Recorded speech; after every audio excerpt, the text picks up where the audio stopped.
प्रवक्ष्यामि कुञ्जिकास्तोत्रमुत्तमम् येन मन्त्रप्रभावेण चण्डीजापः शुभो भवे नाकवचम् नार्गलास्तोत्रम् कीलकम् न रहस्यकम् नासूक्तम् नापि जानम् च न न्यासो न च वाचनम् कुञ्जिकापाठमात्रेण दुर्गापाठफलम् लभे अधिगुह्यतरम् देवि देवानामपि दुर्लभम् गोपनीयम् प्रयत्नेन स्वयोनेव पार्वती मारणम् मोहनम् वश्यम् स्तम्भनोच्चाटनादिकम् पाठमात्रेण संसिद्धे कुञ्जिकास्तोत्रमुत्तमम् ॐ ऐं ह्रीं क्लीं चामुण्डायै विच्चे ॐ ग्लौं हूं क्लीं ह्यूं सः ज्वालय ज्वालय ज्वल ज्वल प्रज्वल प्रज्वल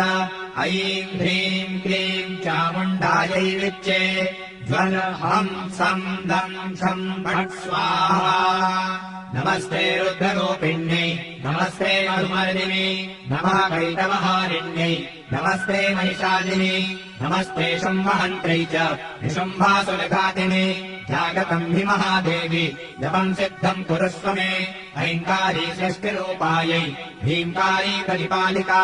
क्लीङ्कारी कामरूपिण्यै बीजरूपे नमोऽस्तु ते चामुण्डा चण्डघाती च यैकारी वरदायिनी विच्चे चाभयदा नित्यम् नमस्ते मन्त्ररूपिणी धाम् धीम् धूम् दुर्जटेः पत्नी वाम् वीम् ॐ भागधीश्वरी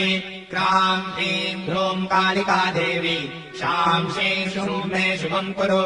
हुम् हुम् हुङ्काररूपिण्यै जम् जम् जम् जम्भनादिनी धाम् भीम् धूम् भैरवी भद्रे भवान्यै ते नमो नमः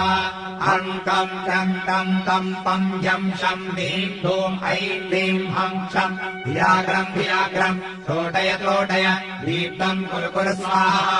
वाम् ह्रीम् ॐ पार्वती पूर्णा हाम् ह्रीम् ॐ केतरी तथा